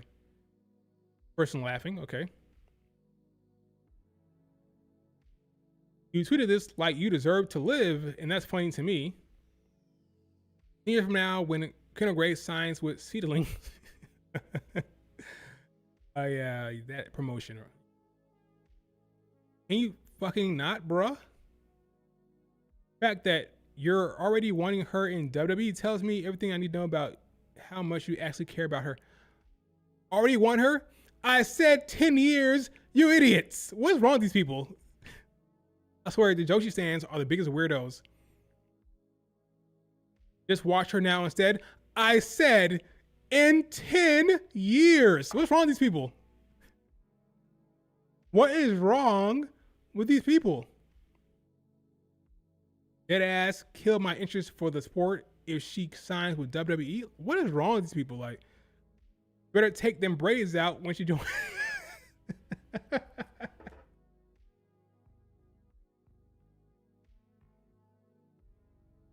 Your mother when she hears a gunshot in the basement. In 10 years from now, I hope American wrestling doesn't exist. Everything is WWE and AEW for y'all. Don't tweet her, you effing geek. Let's see. Learn the name Kendall Gray 2 years from now. 2 years from now, when she starts to stardom. But I don't understand. Like, what's the anger? I don't understand that. Like, why are you mad about this tweet? I don't understand. She said that she admires Julia. She says her goal is to go global. Putting 1 and 1 together. 1 + 1 = 2. Why are you upset that I suggested that maybe in 10 years, not next year, in 10 years, she can make the jump? Like, get a grip. You are weirdos, man. This is weird.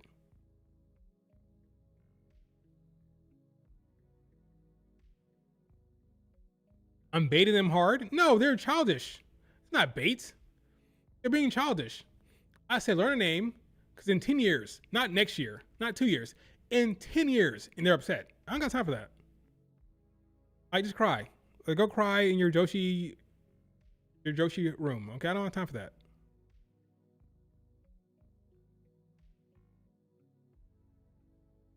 How many people in your quotes has me blocked? That's crazy, man. People are weird. The most I ever got blocked when I suggested that Julia would lose to Roxanne Perez, and then when it happened, how I predicted it, they all blocked me. I thought maybe they thought I was gonna go harass them.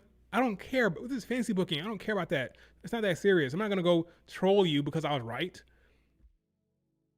Get a grip. Get a grip.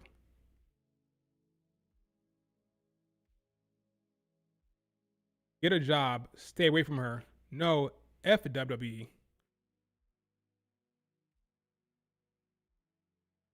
Why would you wish WWE on anyone?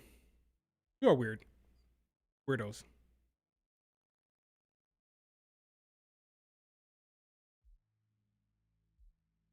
Now you kept bringing up Cora Jade, but I was right though. So did you go back and say, my bad, Will, you're right. You weren't just being an ass. You predicted something that actually happened. Therefore, you weren't just pulling shit out of nowhere. Exactly what I predicted happened. I said Cora Jade was going to screw her, and they blocked me for being right. It's weird. Weirdos, man. I'm somebody who likes Julia, who likes Syria Malka. Okay, so what are your... I get it, okay? I guess I kind of get it, okay? You're a fan of the Joshi scene. Don't want people leaving. I get that.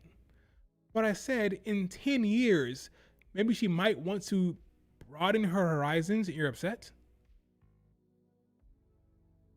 Wonder how Joshi fans reacted when Io went. That's a good question. Probably disappointed and upset. Now look at her. Top of the industry. Oh yeah, if Stardom loses any of their pillars, by that I mean Saya, Starlight Kid, Azumi should be a pillar. In my eyes, she is. Fury, Micah, who I don't think going anywhere, but if they did lose her, those have like your 5 pillars, right? Saya, Micah, Fury, Starlight Kid, Azumi. Suzuki should be one, but I don't think she is the way she's booked. If they lose any of those 5, they'll be crying in the streets. A lot of blocking on Twitter, for damn sure.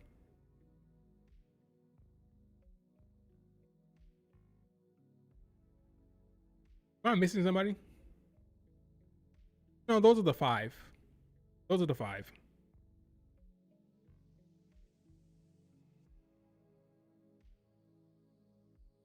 Those are the 5. I would be like soul crushing for the entire Bushiroad company, not just for the fans. But she ain't going nowhere. She ain't going nowhere.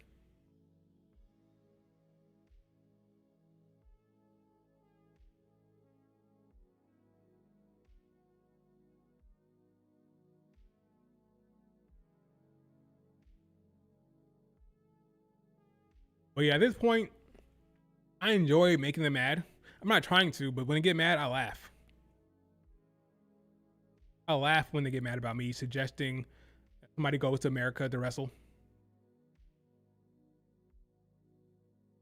Do you think Bayley will jump ship to AEW? No.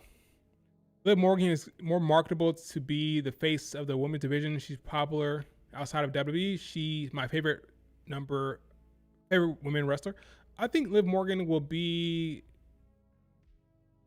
one of the biggest stars WWE going forward. I was not always a fan. Now I am. My opinion can change. I'm not like steadfast in my opinion. I thought she was like a mid worker, all on the mic, but not that big of a deal. I thought the hype for her was overrated or overstated for a while. Got better, got more entertaining. The heel turn did wonders for her. That was the best thing that ever happened to her, that heel turn. I think she found herself, and now she's one of my favorite performers. When Liv Morgan is on the screen, I sit up straight. I pay attention. Like, okay, this is about to be entertaining. I want to see what she does. I want to see what she says. She's one of my favorites now to watch. I am not so locked into my opinion. My opinion can change depending on how well they're performing. She's great. I love Liv Morgan. She's awesome. Starlight Kid feels like she's not. Starlight Kid feels like she's not. I think that's what you're saying based on your sentence. I think Starlight Kid is one of the main options to go to WWE. I think she is probably, of all the pillars, these are the 5 pillars, right? Again, Shuri, Saya, Starlight Kid, Azumi, and Micah. Of those 5, I guess you can throw Momo in there, I guess, but I don't know about Momo Hazuki. But anyway, of those 5, she's most likely to jump. I think she's the most likely to go. I could break down that if you want me to, but she's most likely of those 5. Favorite wrestler? Rey Mysterio. He says that she wants to go on a bigger stage. He says that she went to Mania and was inspired by Mania. She does not want to commit to AEW. And I feel like she just makes the most sense. The way she talked about it, the way she talks about leaving, feels more open than the other 5. And I'm not just saying that because she liked my tweet. Said, you're going to be in WWE. She liked it. That doesn't mean anything. I like her a lot. And I think she could make the jump. Or so anybody else. Yeah, we'll see. But don't tell the Joshi stands that. Take it like a attack on their livelihood.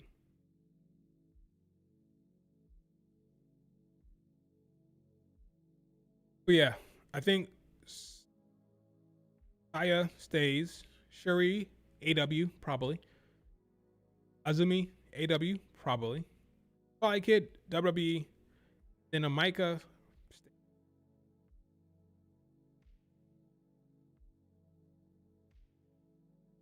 Okay, I might as well go to an hour. 2 hours, so 12 more minutes and I'm out. People are really enjoying the house show with Julia and Io working together. I'll watch that later on. My entire feed is Julia and Io. See how that goes. It's on YouTube, I think.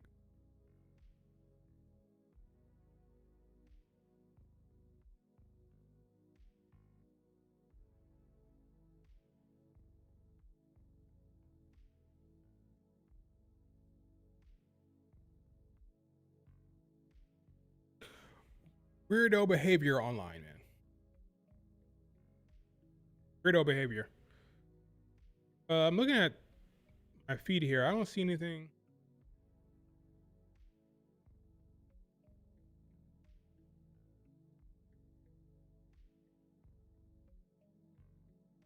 I don't see any new news that I haven't talked about yet. Oh. Wasn't you a big Tiffany critic months ago? What made you completely 180? What do you mean?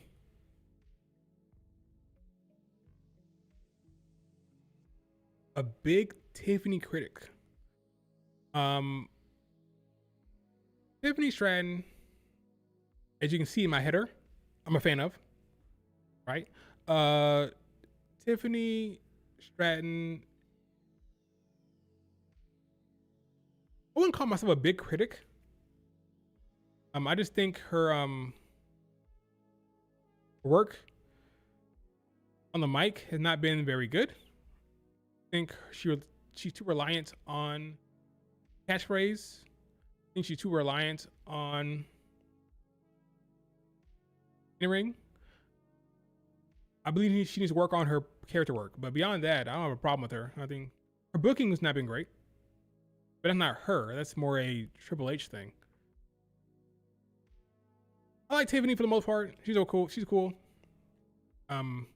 What did I say about Tiffany? I don't remember. What did I say? Big critic. I didn't love her Charlotte Flair segment when she called out Charlotte Flair's marriage. I hated that because that's personal shit that you shouldn't be doing. Again, the promos are not good. Bad promos. But I like the talent. Other than Juan, now saying David Finlay is expected to sign with WWE, there are basically no news. Yep, nothing going on there. Nothing about David Finlay going on. No Fightful reports, no Wrestle votes, nothing really. Worth a damn. We'll see where he ends up. I can see both places. I can see AEW or WWE. Big. I'm still on the Tiffany thing. Big Tiffany critic. Let me see something real quick. Just do a study here. Just do a search my name in Tiffany. Maybe Tiffany. See what comes up. Maybe I have been a big critic of Tiffany Stratton. Let's see.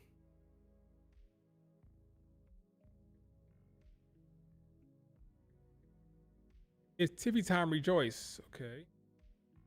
Tiffany's winning the chamber.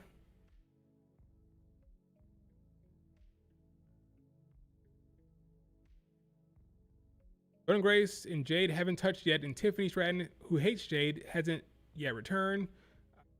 Supposed to believe Bianca Belair is going to cast by Bianca Belair.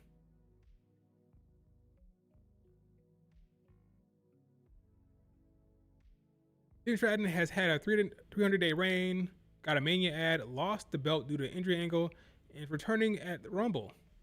Y'all think she ain't realistic option to win the Rumble? You're crazy. Okay.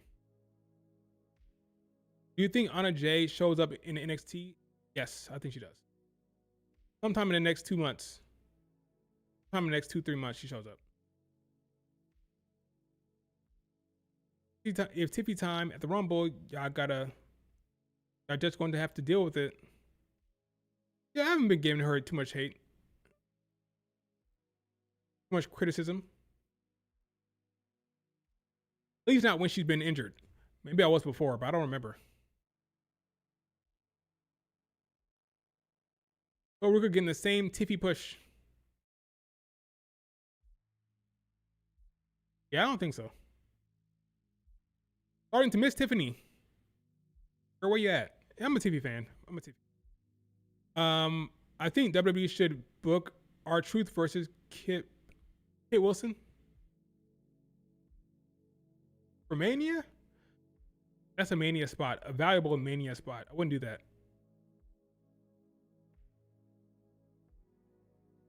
Wouldn't do that. I haven't been too harsh on Tiffany. At least not of late.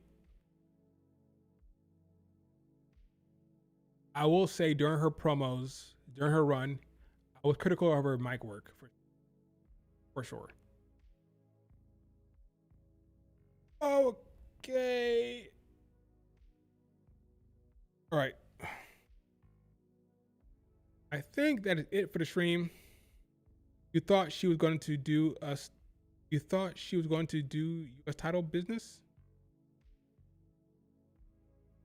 Did?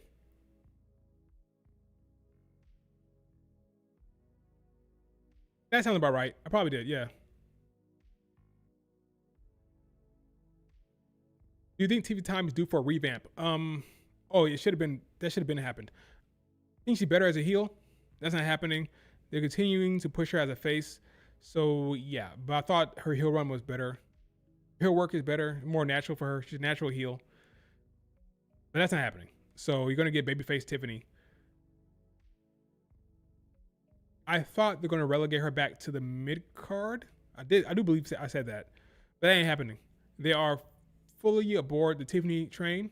They like her a lot. I think she's gonna stay in the top of the card for the time being. I think she's gonna win the chamber. That's my guess. Tiffany win the chamber for the first time. People are gonna be mad, but they're gonna be mad at. I guess that's just that. I don't know what else you're gonna. I don't know what else to say. I think they're gonna be mad about that, but that's your match, probably.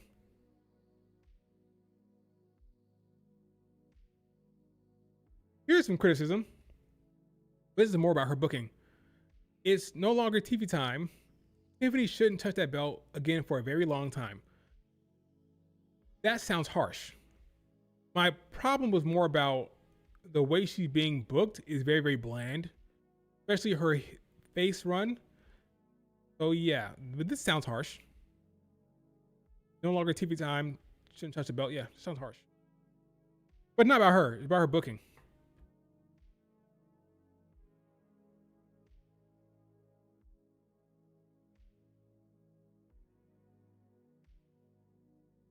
I mean, a 300-day reign, that's pretty long. You shouldn't touch the belt for a while. No? But that's just me. SummerSlam turn heel?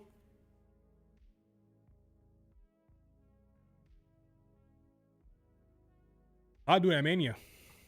I do that Mania, but they like her in that spot, so.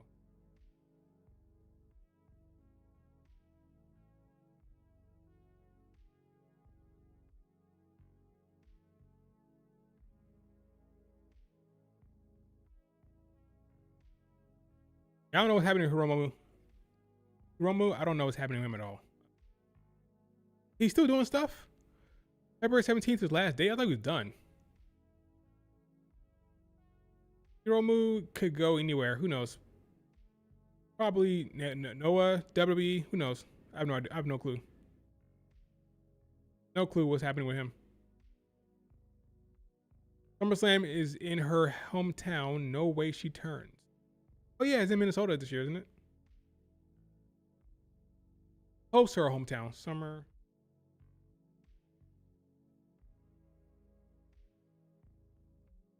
Minnesota, yep.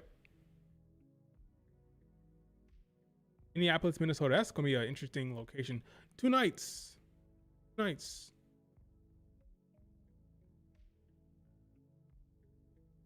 I'm gonna leave you with this. Bianca Belair needs to return. KOD, both of these women. Enough is enough. This cutesy Valentine Day-ish friendship thing has gone long enough.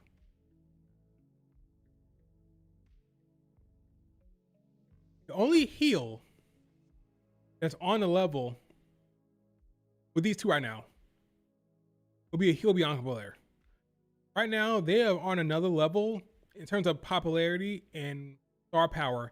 The only thing that can really mess with them, I think, is a return from Bianca Belair as a heel. Not Jade, not Charlotte, definitely not Becky at this point, not Bayley.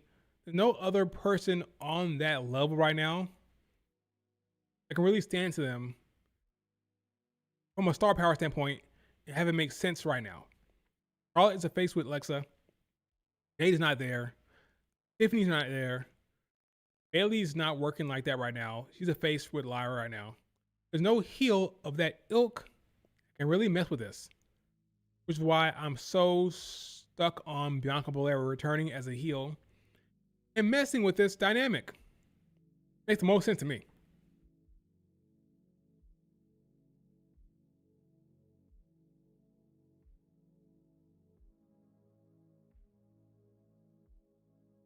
Having Bianca Belair return at Mania to screw Riho is the best storyline we have for Bianca Belair. It's not Jade. It's not Jade. It's not nothing else. Full circle storytelling. Triple H loves full circle storytelling. You have Bianca Belair returning at Mania in Vegas, the same place where you hurt her finger.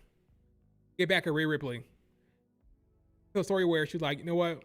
I've been home watching YouTube, good old time, while I've been home frustrated with this damn finger.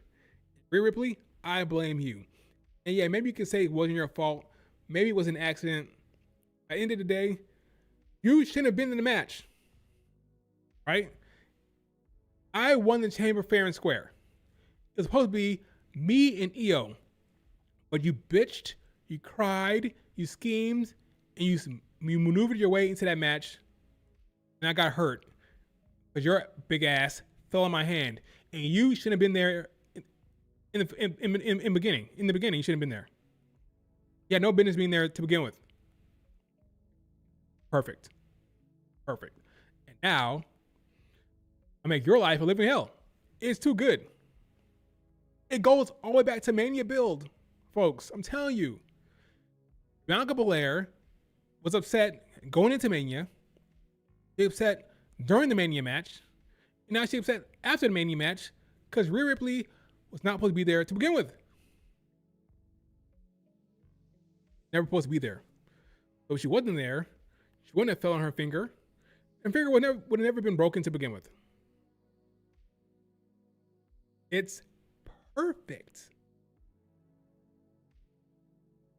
But it won't happen because it's WWE. So she'll come back and she'll confront Jade, which makes no sense whatsoever. It is what it is.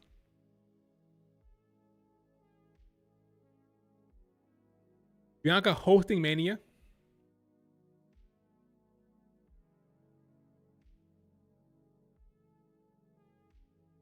She'll be there. She'll be there in some capacity. She'll be there. Will it be interesting? Probably not, but she'll be there.